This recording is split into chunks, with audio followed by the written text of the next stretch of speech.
Assalamualaikum warahmatullahi wabarakatuh. Teman-teman, selamat datang dalam episode baru dari program yang paling kalian sukai, Wallahi Rajin. Pagi hari 19 September 1945, warga Surabaya bangun melihat pemandangan yang sangat mengejutkan sejak proklamasi kemerdekaan yang dibacakan oleh Soekarno dan Muhammad Hatta pada tanggal 17 Agustus 1945. Kejadian yang benar-benar merubah segalanya, yang setelahnya tidak seperti sebelumnya. Di atas Hotel Yamato berkibar bendera Belanda. Seakan bendera itu menyatakan, kami telah kembali. Rakyat Surabaya sangat marah. Tak lama, ribuan orang berkumpul di depan hotel dan meminta bendera itu untuk segera diturunkan. Pihak Belanda tentu menolak. Situasinya berubah menjadi bentrokan dalam hotel. Tak lama kemudian, dua pemuda bernama Haryono dan Kusno Wibowo bergegas menaiki tangga hotel hingga mereka tiba di atap. Mereka memegang bendera Belanda itu lalu merobek warna birunya. Tersisa hanya dua warna dari benderanya, yaitu merah dan putih, yaitu bendera Republik Indonesia. Setelah itu, semua rakyat turun ke jalan sambil meneriakkan Merdeka! Merdeka! Dan saat itu, tidak ada yang tahu bahwa kejadian ini akan menjadi permulaan, dan menurut saya pribadi, ini salah satu pertempuran paling sengit dalam sejarah Indonesia. Kejadian Hotel Yamato membuat situasi semakin panas. Rakyat sadar bahwa perlawanan Belanda hanya soal waktu saja. Tapi sebenarnya ya Habibi, ceritanya nggak dimulai dari sini. Kenapa Belanda bisa kembali? Indonesia kan dijajah Jepang sebelum akhirnya merdeka. Bukannya Belanda sudah terusir. Nah, setelah Kekaisaran Jepang mengambil alih Indonesia dari tangan Belanda pada tahun 1942. Jepang kemudian menyerah kepada sekutu pada tanggal 15 Agustus 1945. Setelah Amerika menjatuhkan bom atom di atas Hiroshima dan Nagasaki dalam 10 hari pertama dari bulan Agustus tahun 1945. Maka rakyat Indonesia mengambil kesempatan untuk memproklamasikan kemerdekaan. Oleh karena itu, 2 hari kemudian, pada tanggal 17 Agustus 1945, Soekarno dan Muhammad Hatta membacakan teks proklamasi. Setelah penyerahan Jepang kepada sekutu, tiba pasukan pertama dari Inggris pada tanggal 25 Oktober 1945 di Pelabuhan Surabaya. Secara resmi, mereka datang untuk melucuti tentara Jepang, membebaskan seluruh tahanan, dan menjaga keamanan. Tapi di belakang pasukan Inggris, datang juga orang-orang Belanda di bawah Nika yang punya tujuan tersembunyi. Tujuannya sederhana dan jelas, mengembalikan kekuasaan Belanda di Indonesia. Berarti, bendera yang dikibarkan di Hotel Yamato bukan sekedar kebetulan, dan kemarahan arek-arek Surabaya bukan tanpa sebab, karena Indonesia sudah merdeka. Untuk apa ada bendera Belanda? Namun ternyata Belanda memang berniat untuk menguasai Indonesia yang baru saja merdeka setelah ratusan tahun ditindas akibat penjajahan. Sejak saat itu, bentrokan di jalan-jalan Surabaya makin sering terjadi antara pribumi dan pasukan sekutu. Situasi semakin memanas. Pada 30 Oktober, Brigadir Jenderal Inggris A.W.S. Melabi tewas. Itulah titik tolak dari segalanya. Inggris mengeluarkan peringatan kepada para pejuang Indonesia untuk menyerahkan senjatanya sebelum pagi 10 November. Jika tidak, Surabaya akan dibumi hanguskan. Tapi adik-adik Surabaya pantang tunduk. Jawaban mereka diwakili Bung Tomo dengan suaranya menggelegar. Allahu Akbar, Allahu Akbar, Allahu Akbar. Merdeka atau mati. Kapal perang Inggris mulai menggempur Surabaya dari laut. Pesawat tempur menghujani Surabaya. Tank dan infanteri maju dari segala arah. Ini adalah serangan militer terbesar yang dihadapi para pejuang sejak proklamasi kemerdekaan. Di sisi lain, kebanyakan pejuang Indonesia bukanlah tentara. Bahkan mereka tidak memiliki persenjataan modern. Banyak dari mereka adalah anak-anak muda yang datang berjuang secara sukarela. Ada yang pakai senjata yang mereka rebut setelah Jepang menyerah. Bahkan ada yang hanya membawa bambu runcing dan pisau. Tapi Meskipun kekuatan militer tidak sebanding, mereka pantang mundur melawan sampai titik darah terakhir. Mereka tahu kalau Surabaya jatuh, maka bukan hanya sekedar sebuah kota yang jatuh, tapi harapan seluruh rakyat Indonesia yang ingin hidup merdeka. Hari demi hari, minggu demi minggu, di setiap jalan, di setiap lorong, di setiap sudut kota, Surabaya berubah menjadi kota yang porak-poranda. Diperkirakan lebih dari 20.000 rakyat Indonesia gugur menjadi korban dari pertempuran ini. Pasukan Inggris juga mengalami banyak korban dan banyak kerugian. Pada akhirnya, pasukan Inggris berhasil menguasai Surabaya. Tujuan mereka yang paling penting adalah mematahkan semangat rakyat Indonesia dan mengakhiri perlawanan bersenjata. Namun semuanya sia-sia. Pertempuran, ya Habibi, tidak hanya terjadi di Surabaya. Pada Oktober 1945, pasukan Sekutu juga tiba di Bandung beserta orang-orang Belanda dari Nika. Seiring berjalannya waktu, situasi pasukan Sekutu dan pejuang Indonesia semakin memanas. Sampai akhirnya, Sekutu memerintahkan para pejuang untuk lagi-lagi melecuti senjata. Tapi para pejuang menolak. Lalu datanglah peringatan terakhir. Pada tanggal 23 Maret 1946, pasukan Inggris memerintahkan semua pejuang dan rakyat Indonesia untuk meninggalkan Bandung bagian selatan untuk diserahkan kepadanya. Tapi rakyat dan pejuang Bandung mengambil keputusan yang sangat berat dan mengejutkan. Mereka memang meninggalkan Bandung Selatan, tapi mereka membakar segala yang tersisa, rumah, gedung, dan tempat-tempat lainnya. Sehingga terjadilah peristiwa yang dikenal dengan Bandung Lautan Api. Api dan asap meninggi menyelimuti kota Bandung. Rakyat Bandung menyampaikan pesan yang sangat jelas untuk setiap penjajah. Kota ini bukan milik kalian. Mereka membuktikan bahwa kemerdekaan jauh lebih penting, lebih mahal dari segala harta benda yang mereka miliki. Perlawanan bersenjata atas Belanda terjadi di berbagai wilayah Nusantara. Di Jawa, Sumatera, Sulawesi, Kalimantan, Bali, sampai Maluku. Para pejuang serentak melawan penjajah Belanda dan tentara Sekutu. Banyak dari mereka sebelumnya pernah mendapatkan latihan militer dari Jepang pada masa penjajahannya.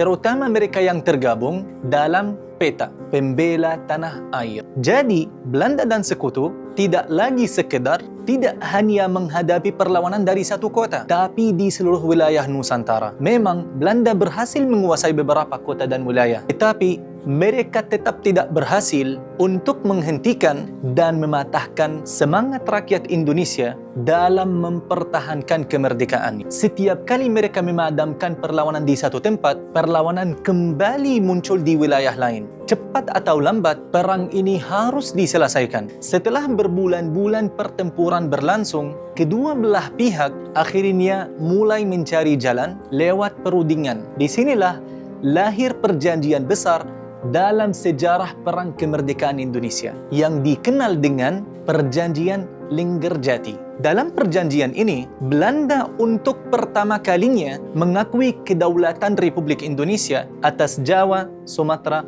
dan Madura. Kedua pihak juga sepakat untuk melanjutkan negosiasi untuk mencapai kesepakatan terakhir. Tapi perjanjian ini tidak berlangsung lama. Kedua belah pihak saling lontar tuduhan akan siapa yang melanggar kesepakatan. Akhirnya, gencatan senjata gagal dan perang kembali. Belanda menuduh Republik tidak menjalankan isi perjanjian dan Republik Indonesia mendukung serangan para pejuang. Sementara Republik Indonesia menuduh Belanda terus memperluas kekuasaannya dan membuat negara-negara baru yang berpihak kepada Belanda untuk memecah Indonesia dan melemahkan Republik. Ketegangan terus meningkat sampai akhirnya Belanda memilih untuk kembali menggunakan kekuatan militer. Pada tanggal 21 Juli tahun 1947, Belanda melancar serangan besar pertamanya. Serangan ini dikenal sebagai agresi militer Belanda pertama. Hanya sebagai aksi polisi guna mengembalikan ketertiban. Tapi sebenarnya mereka ingin mengambil penuh kendali atas Republik Indonesia. Perjanjian Linggarjati pun tidak berarti. Belanda memang punya kekuatan militer lebih besar. Mereka berhasil untuk menguasai beberapa kota dan wilayah yang penting. Tapi menguasai kota bukan berarti menguasai Indonesia. Perlawanan tetap muncul di berbagai wilayah. Dalam beberapa minggu berikutnya, pasukan Belanda berhasil untuk menguasai perkebunan, ladang minyak, pelabuhan, dan berbagai institusi penting bagi ekonomi Indonesia. Pada waktu itu, Republik Indonesia keadaannya sangat sulit. Dan sekarang masih sulit juga sih. Anyway, Belanda tidak hanya ingin menang dalam perang. Mereka juga ingin membuat Republik semakin lemah dengan menguasai sumber daya dan pusat perdagangan penting. Belanda tidak bisa terus maju. Tekanan dari dunia internasional akhirnya membuat mereka harus mengakhiri serangan. PBB kemudian turun tangan dan membuat sebuah komite untuk membantu kedua belah pihak mencapai gencatan senjata. Sejak saat itu, perang tidak hanya terjadi di medan pertempuran. Perang juga terjadi di meja negosiasi. Dan pada Januari 1948, kedua belah pihak akhirnya mencapai perjanjian baru yang dikenal sebagai Perjanjian Renville. Perjanjian ini memang sangat berat bagi Republik Indonesia. Negara dipaksa untuk mundur dari berbagai wilayah dan daerah dibanding sebelumnya. Kelihatannya, Republik Indonesia sedikit demi sedikit kehilangan banyak wilayah. Tapi di sisi lain, satu hal yang tak bisa direbut oleh Belanda. Republik masih ada, kemerdekaan ada di setiap jiwa, dan pejuang yang masih bersenjata. Dan yang paling penting, keinginan untuk merdeka yang tidak bisa dipatahkan.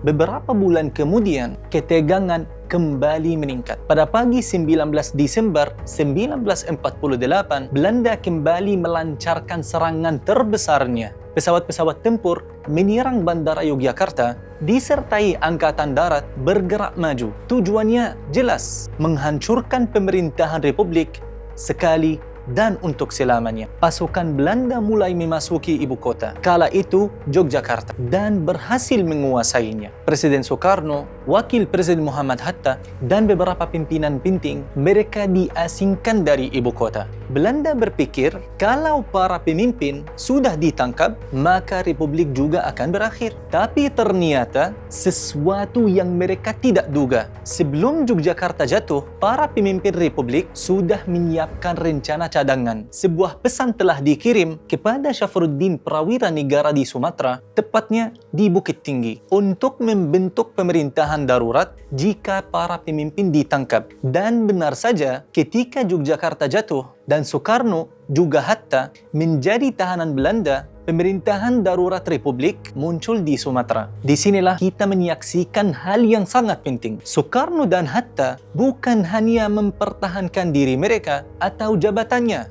Yang paling penting adalah memastikan Republik tetap ada meskipun pemimpinnya telah ditangkap. Karena bagi mereka, keberadaan negara jauh lebih penting dibanding keberadaan para pemimpin. Dan di saat yang sama, ada satu nama yang akan menjadi salah satu simbol terbesar perjuangan kemerdekaan Indonesia, Jenderal Sudirman. Saat itu, Sudirman sedang menderita penyakit TBC. Kondisinya semakin parah. Bahkan, ia harus menjalani operasi pada paru-parunya. Tetapi ketika Belanda menyerang Yogyakarta, Sudirman mengambil keputusan untuk memimpin perang gerilya dari pegunungan dan hutan, padahal keadaannya masih menderita sakit. Tubuhnya semakin melemah, tapi rasa kewajiban untuk menjaga negara tidak ikut melemah. Tentara Indonesia sudah tidak bisa lagi menghadapi Belanda dalam pertempuran terbuka. Jadi, cara mereka dalam berperang pun berubah. Taktik serangan cepat, mempersiapkan jebakan, memutus jalur bantuan, lalu mundur sebelum pasukan bantuan Belanda datang. Taktik ini dinamakan perang gerilya. Dengan begitu,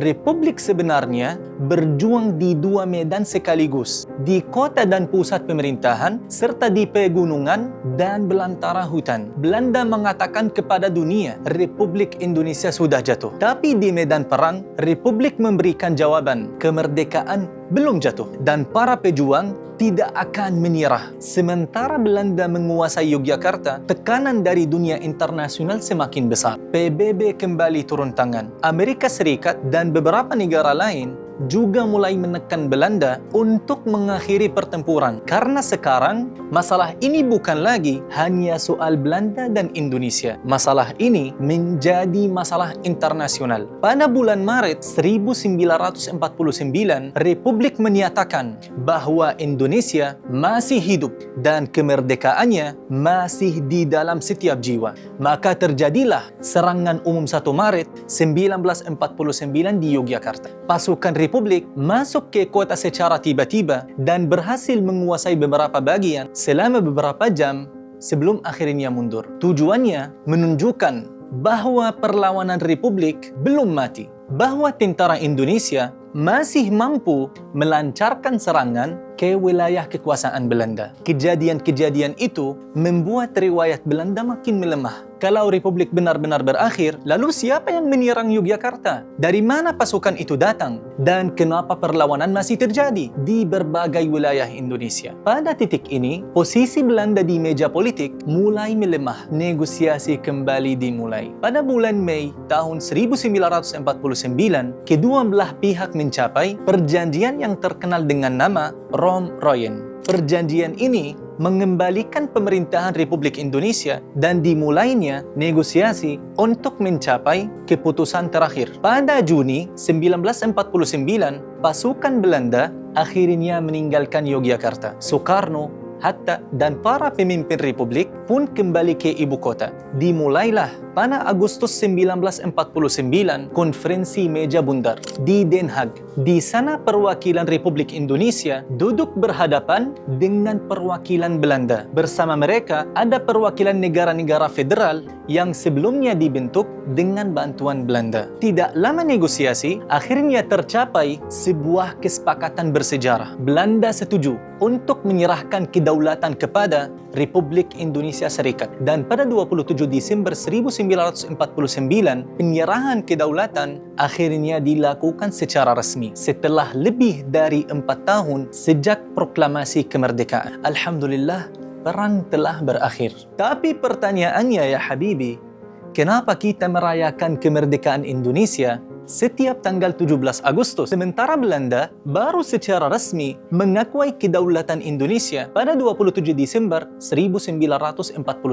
Ya Habibi, Tuhan menciptakan kita merdeka. Lantas kenapa kita harus menunggu izin Belanda? Bagi rakyat Indonesia, 17 Agustus adalah hari kemerdekaan. Tapi 27 Desember adalah hari di mana para pejuang memaksa penjajah untuk mengakui kedaulatan Republik Indonesia. Itu adalah hari di mana para penjajah terpaksa mengakui kenyataan pahit bahwa kemerdekaan adalah hak segala bangsa, hak rakyat Indonesia, dan hak seluruh Nusantara. Harga kemerdekaan tidaklah murah. Ianya ditebus melalui harta dan nyawa, raga dan jiwa. Di Surabaya, lebih dari 20.000 orang gugur. Di Bandung, rakyat bahkan rela membakar kotanya sendiri. Di Sumatera, pemerintahan Republik tetap berjalan meskipun ibu kota telah jatuh. Jenderal Sudirman tetap memimpin perang gerilya meskipun tubuhnya sakit. Dan di Papah, di Yogyakarta, terjadi serangan umum. Membuktikan satu hal,